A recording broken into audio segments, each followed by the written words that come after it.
Good morning student. आज हम लोग डिस्कस करेंगे एंजियोस्पर्म के बारे में। तो जैसा कि आप लोगों ने पढ़ा कि जिम्नोस्पर्म जो होते हैं वो नेकेड होते हैं, वहां पे ओव्यूल्स जो होते हैं वो नेकेड होते हैं। लेकिन एंजियोस्पर्म जिसको कि हम लोग फ्लावरिंग प्लांट भी कहते हैं, उसके अंदर जो ओव्यूल्स हैं और पॉलन ग्रेन्स हैं वो डेवलप होते हैं एक स्पेशलाइज्ड स्ट्रक्चर जिसको कि हम लोग फ्लावर कहते हैं। यानी वहां पे ओव्यूल्स नेकेड नहीं होता। जैसे आपने देखा था जिम्नोस्पर्म में कि मेगास्पोरोफिल है, उसके ऊपर बाहर की तरफ ऐसे ओव्यूल्स लगे हुए हैं और वो एक वॉल में अरेंज है। तो वहाँ वॉल तो फॉर्मेशन था लेकिन कोई स्ट्रक्चर नहीं डेवलप था, जैसे कि फ्लावर या कोई चीज ऐसी डेवलप नहीं थी। लेकिन एंजियोस्पर्म में एक स्ट्रक्चर डेवलपमेंट है जिसको कि हम लोग फ्लावर कहते हैं। और ओव्यूल्स जो है वो नेकेड नहीं है, कवर्ड है। कवर्ड होने की वजह से इनको क्या बोलते हैं हम लोग, एंजियोस्पर्म। ठीक है, तो यहाँ पे हम देखेंगे कि pollen grains and ovules are developed in a specialized structure called flower। तो जो मेल और फीमेल गैमेट का यहाँ फॉर्मेशन हो रहा है वो कहाँ हो रहा है, एक स्पेशलाइज्ड स्ट्रक्चर जिसको कि हम लोग फ्लावर कहते हैं। और फ्लावर का और भी ज़्यादा कई इंपॉर्टेंस है कि क्यों फ्लावर कलर्ड होते हैं या कैसे होते हैं, इनके बारे में आप नेक्स्ट क्लास में पढ़ेंगे। तो और जो ओव्यूल्स होते हैं वो बाद में डेवलप हो जाते हैं फर्टिलाइजेशन के बाद सीड में। और ओव्यूल्स कहाँ डेवलप होते हैं, ओवरी के अंदर। तो ओवरी के अंदर ओवरी जो है बाद में फ्रूट में चेंज जाती है और ओव्यूल सीड में। तो इस तरह से जब हम कोई भी फ्रूट देखते हैं तो फ्रूट के अंदर हमको सीड मिलता है। तो क्योंकि ओवरी जो है वो फ्रूट में चेंज जाती है और हमारा जो ओव्यूल है फर्टिलाइजेशन होने के बाद वो सीड में चेंज हो जाता है। तो इस तरह से एंजियोस्पर्म में अभी आप नेक्स्ट क्लास में ज़्यादा डिटेल में पढ़ेंगे इसके बारे में। अभी शॉर्ट में आपको थोड़ा सा इसका लेना है डिस्क्रिप्शन। तो अब हम लोग इसमें और क्या क्या खासियत होती है, एक्सेप्शनली लार्ज ग्रुप, काफ़ी ज़्यादा प्लांट है, काफ़ी बड़ा ग्रुप है ये। आप नॉर्मली जो प्लांट आप देखते हैं अपने चारों तरफ गार्डन्स वगैरह में वो ज़्यादातर एंजियोस्पर्म ही होते हैं। कुछ एक उसमें जिम्नोस्पर्म भी होते हैं। अगर आप ट्री लाइक कोई भी प्लांट देख रहे हैं ज़्यादातर तो वो सब आपको एंजियोस्पर्म ही होंगे। इसके अलावा और भी जो प्लांट्स हैं, मतलब काफ़ी वेराइटी है इनकी, काफ़ी ब्रॉड है वो। हालांकि टेरिडोफाइट ब्रायोफाइट भी आपको देखने को मिलते हैं लेकिन वो इतने स्मॉलर प्लांट होते हैं और हर जगह नहीं मिलते हैं वो। इसके बाद इनमें जो है कि जो वाइड रेंज ऑफ हैबिटेट भी होता है, यानी ये बहुत हर एरिया में मिलेंगे आपको। और जो स्मॉलेस्ट इसमें जो प्लांट होता है वो वोल्फिया है और टालेस्ट प्लांट यूकेलिप्टस का प्लांट है।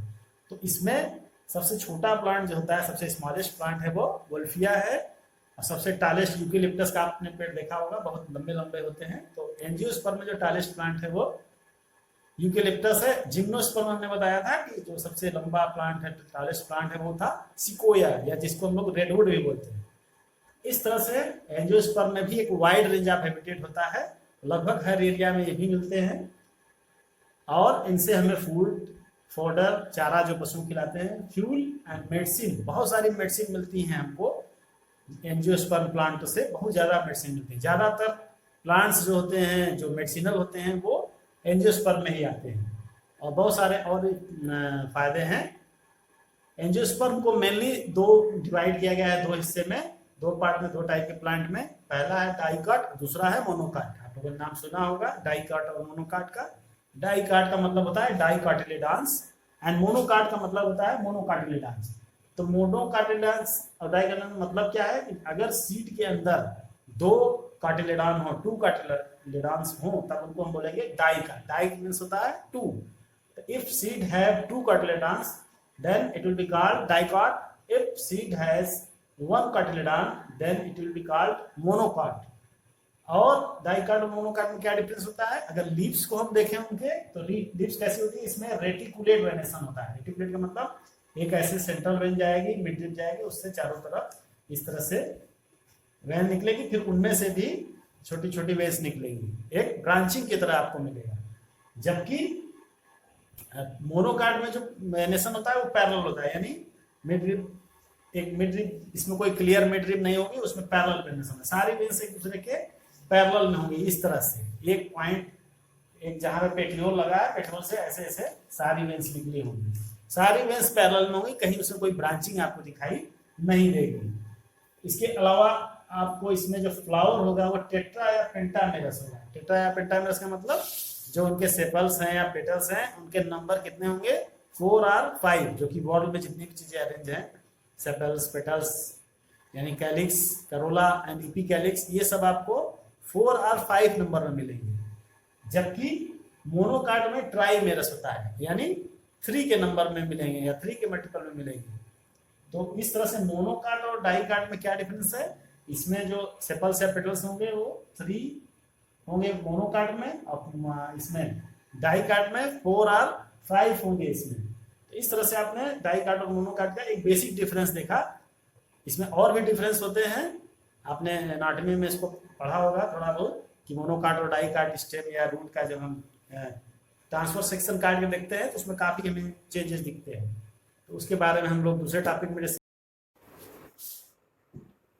तो सेक्स ऑर्गन की अगर हम बात करें एंजियोस्पर्म के, तो यहाँ हम देखते हैं कि जो इसका मेल रिप्रोडक्टिव पार्ट है या सेक्स ऑर्गन है वो क्या है, स्टेमन है।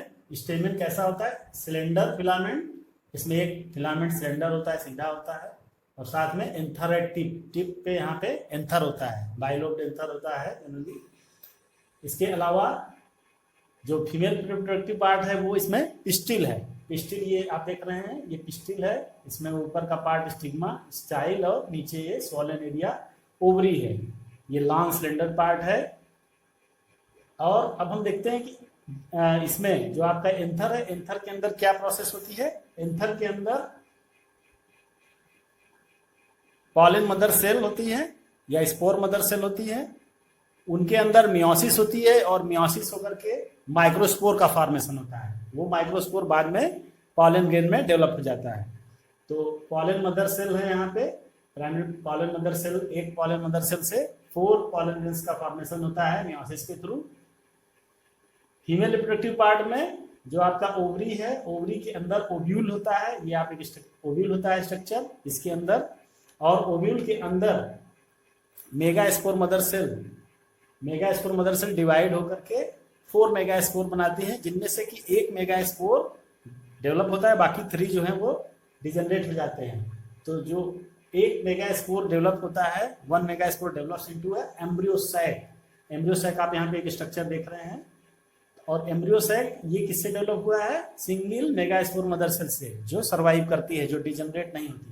बाकी 3 जो मेगा स्पोर्स बनते हैं वो डिजनरेट हो जाते हैं। यानी कि आपने मेल में देखा कि जो पॉलन मदर सेल है उससे मियोसिस होकर के 4 पॉलन ग्रेन्स बनते हैं या 4 माइक्रोस्पोर्स बनते हैं, जो बाद में पॉलन ग्रेन्स में डेवलप हो जाते हैं। लेकिन फीमेल में जो मेगा स्पोर मदर सेल है वो डिवाइड होकर के 4 सेल बनाती तो है, लेकिन उनमें से 3 डिजनरेट हो जाते हैं, और सिर्फ ओनली 1 इनमें से सर्वाइव करके क्या बनाता है, फीमेल गैमेटोफाइट या एम्ब्रियोसैक। ये एम्ब्रियोसैक या फीमेल गैमेटोफाइट है, यही फीमेल गैमेटोफाइट है। तो अगर हम यहाँ पे एम्ब्रियोसैक को देखें तो एम्ब्रियोसैक जो होता है वो कैसा स्ट्रक्चर है, 8 न्यूक्लिएटेड एंड 7 सेल्ड स्ट्रक्चर है। क्योंकि यहाँ पे आप देख रहे हैं 1 2 3 4 5 6 7 8 न्यूक्लियस है, जबकि ये दोनों न्यूक्लियस फ्यूज होकर के डिप्लॉयड सेकेंडरी न्यूक्लियस बनाते हैं, वो बाद में बनाते हैं। तो सेल की अगर हम बात करें तो सेल यहाँ पे होगी 1 2 3 4 5 6, ये तो सेलुलर स्ट्रक्चर है, और ये बीच वाला जो आप ये देख रहे हैं एक सेल पूरा ये हो गया यहाँ पे। तो इस तरह से ये 7 सेल स्ट्रक्चर हुआ।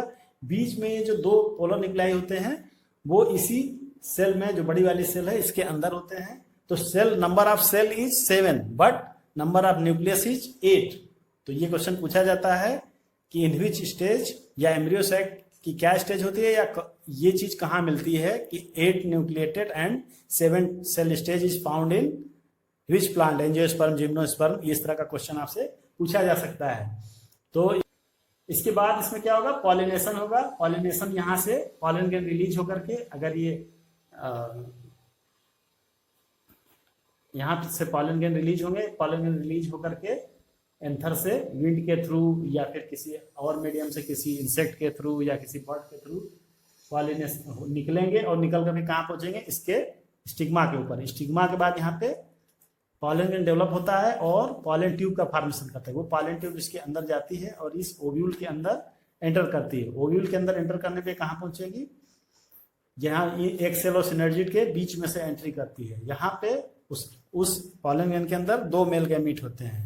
पॉलन ट्यूब के अंदर उसमें से एक मेल गैमीट इस एक सेल से फ्यूज होता है, दूसरा मेल गैमीट इस जो डिप्लॉयड सेकेंडरी न्यूक्लियस है इससे फ्यूज होता है।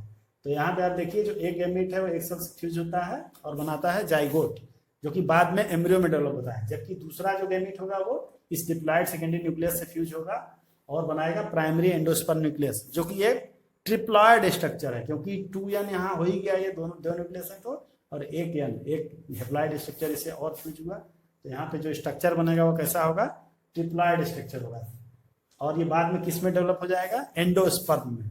तो एक गैमीट जो है एक सेल से फ्यूज होकर के एम्ब्रियो फॉर्मेशन करता है, दूसरा मेल गैमीट जो है फ्यूज होकर के क्या बनाता है, primary endosperm nucleus which develop into the endosperm.